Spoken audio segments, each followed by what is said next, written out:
दिसतंय. सहज लोक विचारतात काय असतं काय कीर्तनात. अहो आमच्या पिढीला कीर्तन माहित नाही. आई मोठी मोठी एवढी तोंड माझं बेकार आहे, मोठी झाली एवढी माणसं ही वयानं, अहो एवढं मोठे झाले पण यांना कीर्तन माहित नाही. दादा खुशाल फोन करून म्हणतात ताई तुमचा प्रोग्राम ठेवायचा होता. प्रोग्राम करते होय मी, म्हणजे तुला हा प्रोग्राम दिसतो का? आमच्या गावात सप्ताह होता आणि तुम्हाला घुसवायचं होतं. घुसव महाराज लोकांना घुसव नाही तर काय करतो, मारून टाक. त्याच्यापेक्षा भांगार तुमची सुपारी किती, तुला उकळत घालून उसळत नका किती देतो सांग. अहो माझ्या आईच्या दारात सोन्याचं झाड आहे, विचार करा घरात किती असेल. सयाची आद्वारी सोन्याचं अंगी आई सवय. आम्ही भिक्करी जरी दिसत असलो ना तरी मग पाकले तुमची पिऊन पडत्याल, आमची टाळच वाजवत्याल. ताकद कमी आहे का लेकर हो तुमचे? काय करतील याचा विश्वास नाही. पैसा कमवायचा अवघड आहे हो, खर्चायचा अवघड आहे. पैसा कमवायचा काही अवघड नाही, पैसा कमवता येतो. पैसा कमवणं काय अवघड आहे, खर्चायचा अवघड आहे. आणि ज्याला कुठं खर्चावं कळत नाही त्याची अवस्था शाहरुख खानच्या पोरासारखी होती. शहाण्याला कळलं कळायला मी शहाणा लागतो. काही काही विनोद 5G असतात ना सध्या, नेटवर काही स्ट्रॉंग लागतो ना जरा. अवघड आहे, अवघड असतं रे बाबा. हा आजचा दिवस तुम्ही जसा घालवताय ना लक्षात ठेवा याच्यावरच तुमचा उद्याचा दिवस अवलंबून आहे. खुशाल म्हातारी माणसं मारुतीच्या मंदिरात बसून पते खेळतात मारुतीच्या पारावर आणि पते खेळत खेळत म्हणतात काय आजची पोरं वाया गेली. अरे तू उभ्या मारुतीला राणी दाखवतो, तू नाही श्यामा, फक्त पोरच वाया गेली.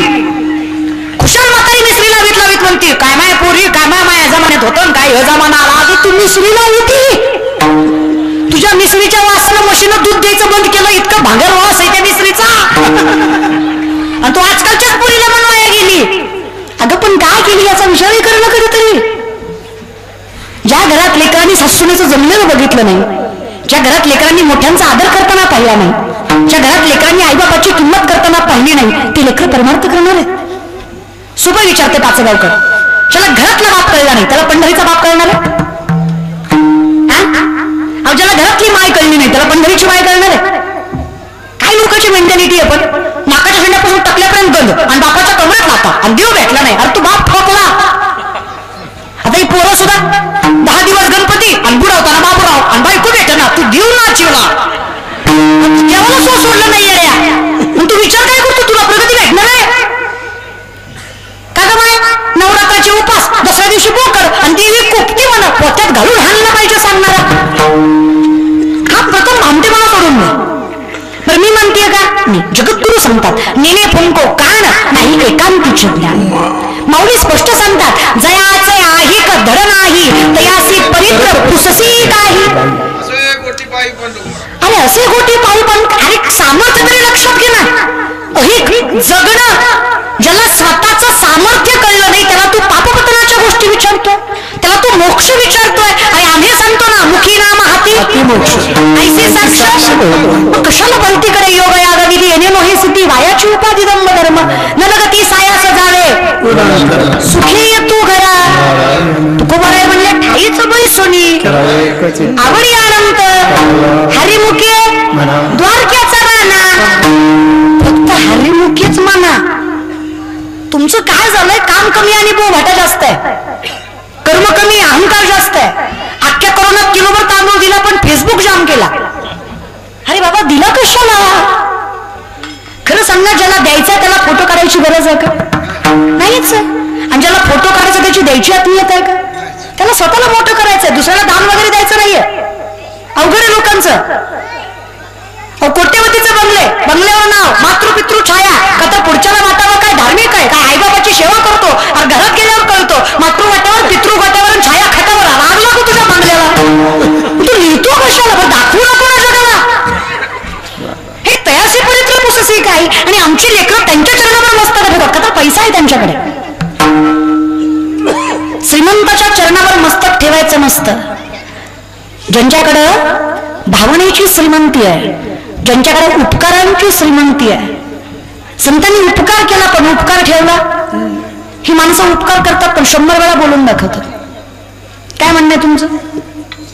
एकदा उपकार करू द्या एखाद्यानं, 2-4 रुपयाची मदत करू द्या, ते आयुष्यभर म्हणतो त्याला मी मोठं केलं, त्याला मी मोठं केलं, त्याला मी मोठं केलं. लक्षात ठेवा, कोणच कोणाच्या जीवावर मोठा होत नाही. माणूस मोठा होतो स्वतःच्या कर्मावर, स्वतःच्या सामर्थ्यावर आणि स्वतःच्या प्रारब्धावर. बाकी कशामुळेच माणूस मोठा होतो.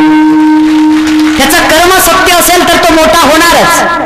त्याच्या आई बापाची पुण्याई असेल तो मोठा होणारच. त्याचं प्रारब्ध प्रबळ असेल तो मोठा, जगाचा मालक करतोय त्याला. माणसं कधीच कोणाला मोठं करत नाही, फक्त देव मोठा करतोय. लक्षात ठेवा. पण लोकांची दृष्टिकोन अशी झाली आहेत, हे याच्यामुळे कोणामुळेच काही नाही. आईबाप, देव आणि संत सोडले ना जगात काही नाही. त्या मायबापाने जग दाखवलंय, संतांनी जग समजून सांगितलंय आणि देवामुळे जग आहे. हे कळायला आयुष्य जात आहे. आणि जर हे कळलं नाही तर तुम्हाला चिंताच आहे, कोण दिवस येईल. आणि ज्या दिवशी हे कळेल त्या दिवशी चिंताच नाही, कोण दिवस येईल. जसं येईल तसं आम्ही नाही, आम्हाला चिंताच नाहीये. काळाचेही काळ हरिवाळ विठ्ठलाचे. आम्ही जर त्याची लेकरं तर आम्ही काळाचे सुद्धा काळ आहे.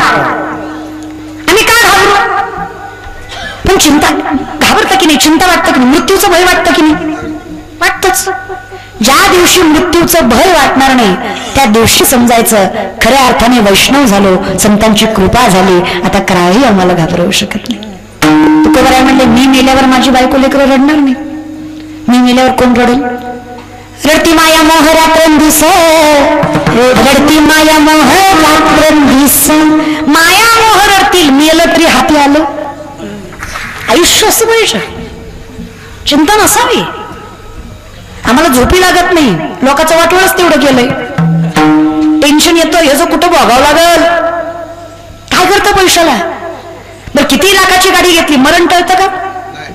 नाहीच. कोट्यावधीची गाडी घ्या. आता आमच्या भागात, बीड भागात विनायकदादा मिटे मंत्रिपदावर होते. ड्रायव्हर वाचला पुढचा, मधल्या शेटावर होते साहेब पण वाचले. गाडी मरण टाळू शकत? महाराज लोक धडकत यात पण मरत नाही.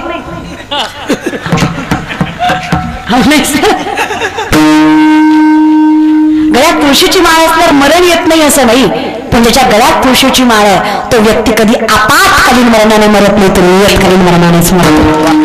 जगाचं मालक त्याचं रक्षण करतो. ही तुळशीची माळ म्हणजे साधे नाही.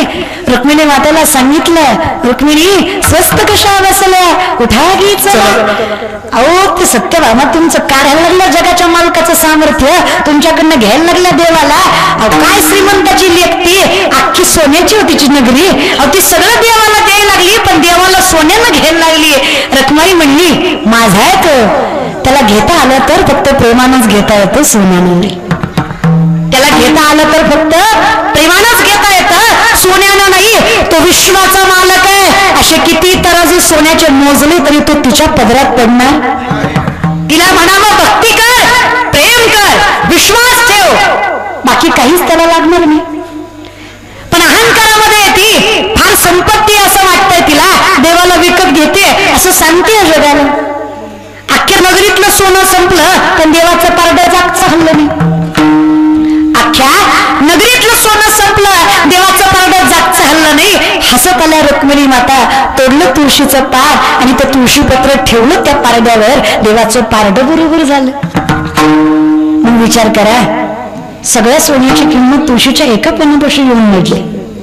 म्हणजे माझ्या देवाला सोन्यानं कधीच नाकारता, कधीच स्वीकारता येणार नाही, पण तुळशीनं देव कधीच नाकारता येणार. सामर्थ्य तिच्यात तेवढं. ही तुळस म्हणजे सामर्थ्यवंत पतिव्रता आहे. ही तुळस म्हणजे सामर्थ्यवंत पतिव्रता आहे. ही तुळशी म्हणजे साधी माता नाही. काय तिच्यात सामर्थ्य दादा? भगवानाच्या शंकराच्या जगतनं जालंधराचा जन्म झाला. जालंधराचं लग्न वृंदेशी झालं. वृंदा इतकी पातिव्रत्य सांभाळणारी बाई, ती ध्यानाला बसली की जालंधर कुठलंच युद्ध हारत, पाताळ जिंकलं, मृत्यू जिंकलं, स्वर्ग जिंकायला निघाला. आता चिंता देवतांना वाटली जिंकायला काही हरकत नाही, पण याचा उद्दिष्ट बरोबर. हा बायकोच्या प्रेमाचा गैरवापर करून सगळ्या त्रैलोक्यावर सामर्थ्य मिळवायचा प्रयत्न करतोय. सगळे गेले विष्णूकडे, तुम्हीच सांगा म्हणे काय. तुमची बघताय म्हणे त्याची बायको वृंदा, तुमची बघताय, विष्णू बघताय, एकादश करते, सामर्थ्य सांभाळते, तुम्हालाच जमेल ते जमेल. देव म्हणे, तुका म्हणे पतिव्रता तिची देवा म्हणे, मी काहीही केलं असतं पण पातिव्रत्य बाई समोर देवाचं सुद्धा चालत नाही इतकी ताकद एका स्त्रीमध्ये असते. जी बाई सामर्थ्याने सत्व सांभाळते, जी बाई सामर्थ्याने नाती सांभाळते, जी बाई संसार सांभाळते, तिचं देव सुद्धा वाकडं करू शकत काय ताकद असते ग माय तुमच्यात. लय गोडे ग माय तुम्ही, लय गोडे. पाचेगावच्या बाया तुम्ही तर लय गोडे गे. आई शपथ तुम्ही लय गोडे. तुमचं तोंड सोडलं ना तुम्ही लय गोडे ग. लय खुश होऊ नका, तुम्ही बिघडण्याची नाही. म्हणजे आमच्या विषयी बोललं की कडी उकळल्यासारखे हसत. काय लागतं बायकोला दादा? नवरा चांगला असला की बाईला काही लागत नाही. सासूनं बोलावं, सासऱ्यानं बोलावं, जावेनं बोलावं, नंदीनं बोलावं, गावानं हिंडवावं, अख्ख्या जगानं त्रास द्यावा, फक्त नवऱ्यानं म्हणावं नको काळजी करू, माझा विश्वास आहे तुझ्यावर, मी पाठीशी, तुझ्या बाई सगळी संकट सहन करते, फक्त नवरा सोबत पाहिजे. खरं नाही ग माय? पाचेगावच्या माय मावल्या खरं नाही ग? ग उशिरा आलेल्या खरं का नाही ग? वाट बघत होती थांबतोय का पडतोय, थांबतोय का पडतोय, मग जाते. खरंय का नाही? कोण चांगलं पाहिजे का माय? कोण चांगलं पाहिजे माय? अगं माझं झालं नाही म्हणून तुम्हाला विचारते. अगं एक्सपिरियन्स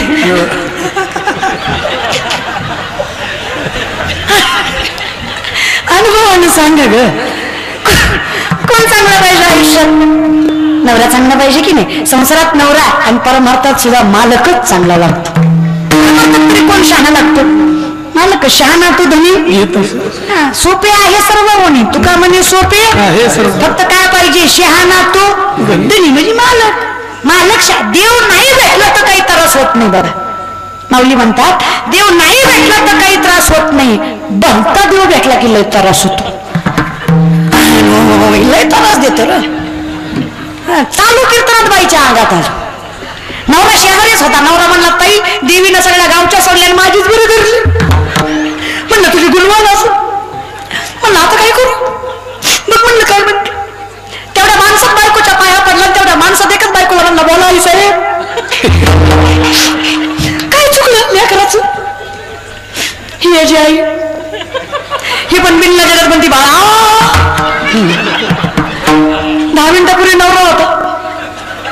बाळा झाडाला लय त्रास आहे.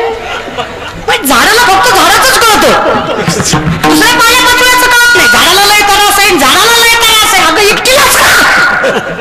तेवढ्या माणसात बायकोच्या पाया पडू पडू बिया जा बोलायचं आहे, बोलायचं आहे, बोल बाळा, बोल बाळा. अख्ख्या गावासमोर धिंगाणा दादा. देव संचारत नाही असं नाही, स्पष्ट मत आहे. संचरूनही राही राहतो ना, संचारतो ना देव. पण देव संचारल्यावर माणूस मी देव आहे असं कधी सांगत नाही बरं. जो व्यक्ती सांगतो ना की मी देव आहे त्याच्यासारखा भामटा दुसरा नाही. कारण तुम्ही सांगा ज्याला स्वत्वाची जाणीव नाही राहिली तो स्वतःच अस्तित्व जगासमोर मांडेल तरी कसं? नाहीच मांडणार आहे. म्हणून जो स्वतःच कौतुक करतोय तो प्युअर नाहीये, तो शरीर. आणि जो स्वतःच कौतुक करत नाहीये तो संत आहे. जगद्गुरु म्हणतात तो कुंडियाच्या कोणी जन्मलो जगदीशा संस्कृत भाषा आम्हा कैसी. नुसतं जमलं रे परमात्मा संस्कृत वगैरे, मग जमलं नाही का? अभंग तुकोबांचे संस्कृत मध्ये श्री अनंता मधुसूदना पद्मनाभा नारायणा जगद्व्यापका जनार्दन आनंद मना विनाश सकल देवाती देवा कृपालो आदि केशव. सामर्थ्य जमलंच ना. मग कुसळ तुकोबाराय म्हणले माझं नाही रे देवा, तुका म्हणे माझं बोलविता देव आपुलिया बरे नाही सखा कृपावंत वाचा त्याची साळुंकी मंजुळ बोलत से वारी कविता धनी वेगळाची. मी नाही रे परमात्मा, मी नाही हे जिथं कळलं ही संत मंडळी सुखी असू. मी कल्पनेची कळत हा इमॅजिनेशन मध्ये कल्पनेत आहे. आणि कल्पना कधी सत्य असते का? बाईचं नाव नाही, कल्पना, इमॅजिनेशन, स्वप्न. स्वप्न कधी खरं असतं का? नाही. आम्ही तसे माझं आहे ही कल्पना आहे, तुझ्यामुळे आहे ही संत मंडळी ही सुखी आहे. ज्याला कळलं की कल्पना ही बाधा आहे तो चिंता नाही करत या विषयाकडे. सामर्थ्य. मग वृंदेचं सामर्थ्य. तुम्ही जागेवर आले का? फिरत जा तुम्ही, येत जा. इष्टी चहा पाण्याला थांबत असते पण गाव येऊस तर सोडायची नसती. हे बघा तसं विनोद लक्षात ठेवता तसं कीर्तनही लक्षात ठेवायचं. विनोद उगत तुम्ही ती ती कसं गार वाटावं म्हणून मध्ये मध्ये छटकारा पडतो तसं आहे ती महाराज बरं का. आपलं बरं वाटावं म्हणून तेवढं मध्ये मध्ये असतंय, पण सामर्थ्य कीर्तनाचं चिंतनच असतं. खरं कीर्तनाला विनोदाची गरज नाही, पण आता कलियुग असं झालंय, ह्याला काही मजा आल्याशिवाय कळत. हे लोक म्हणजे असे झाले ना दादा, लोकांना काही कीर्तनाशी घेणं देणं नाही दादा. अहो लोक कीर्तनकार बघून कीर्तनाला येतात, कीर्तन बघून नाही. शहाण्याला कळलं. प्रसिद्ध असेल महाराष्ट्र कीर्तन, गर्दी आहे तो होत नाही. अरे प्रसिद्धी प्रारब्धाचा भाग आहे, शेवटी प्रत्येकाचा अधिकार सारखाच आहे. पण लोकांचा अवघड आहे. ज्या साबणानं गोरं होतं ते साबण खपत नाही, पण ज्या साबणाच्या ऍडव्हर्टाईजला हिरोईन गोरी वापरली त्या साबणाचा खपच खप आहे. आता घेणाऱ्याला कुणी सांगा ती गोरी होती म्हणून ती गोरी, ती काय साबण मिळाली काय येड्या, ती गोरी म्हणून ऍडव्हर्टाईजला वापरली, ती साबणामुळे गोरी नाही. बरं कळत नाही असं आहे का. पर इतकी वर्ष झालं संतूर साबण वापरता माय मावल्या, खरं सांगा संतूर साबण से उमर का पता नाही चलता असं होतं का. नाहीच ग, ते खोटच आहे. पण आपण बळी पडतो की नाही, पडतो. असंच आहे हे कलियुग आहे. इथं 4 माणसं एकच खोटं बोलली की खोटं सुद्धा खरं होते. खरं आहे का खोटे. बरं हे मी नाही, बरं चाणक्यांनी 5000 वर्षापूर्वी सांगितलं. इथे 4 माणसं एकच खोटं बोलली की खोटं सुद्धा खरं होतंय. चुकून 5वा खरं बोलला तर 4 मिळून त्याला खोटं ठरवत होती. त्याच्यामुळं खऱ्याच राहिलं जग रे. इथे ना माणसाला स्वतःच सांगण्यातच आयुष्य जातं. एखाद्याच्या घरी जाऊन त्याच्या सोप्यावर बसावं, ती सोप्याचा कानच फिरतय. आपलं काही ऐकतच नाही, त्याच सांगणार मी याचा अध्यक्ष, त्याचा उपाध्यक्ष, त्याचा सचिव, त्याचा चेअरमन, त्याचा सरचिटणीस. आपल्याशिवाय गावचं पान हलत नाही ना. आपलं साहेबाचं लय जमतं आणि आपली बायको लय मोठ्याची हान. मग आम्हाला तुझ्या घरी बोलून हान. गोडीत रे लोक गोडीत काटा काढतात. गोडीत लय अवघड आहे लोकांचं. कामापुरतं गोड बोलणार तोंडावर. आता कीर्तन झाल्यावर म्हणणार ताई काय छान कीर्तन केलं, फोटो दिवस तर. गाडी पुढे गेली की म्हणणार हा लय नाही गुणाची, हीच आहे ती बिग बॉस वाली. लोक लोकांचं मेंटल नादच करत नाही माणसाचा. लोक गोरी बायको केली तरी म्हणतात बाबा याला बरी दिली, आणि काळी बायको केली तरी म्हणतात बाबा आणि याला बरी केली. तर मग काय ब्रह्मचर्य राहू का. अरे बायको तर करू दे. लोक पण आहे आता एवढा जरी सुंदर गोरखे कुटुंबानं कीर्तन सोहळा ठेवला तरी अख्खी भावकी चांगलं म्हणत नसती. त्यांचीच बुंदी खाणार आणि तेच जाता जाता म्हणणार त्याचं काय असतंय. काही तर बापाला सांभाळ नसेल, पण आता बघा पैशाचा होता आलाय कुठेतरी खर्चायचं. दाखवायचं बापावर जीव होता म्हणून. लोक आहेत ते, तुम्ही मेलात तरी लोक चांगलं म्हणणार. लोक आहेत ती, शेवटी लोकांचे.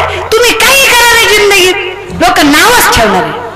काही हरकत नाही. तेजो नियोजन भक्ती करा.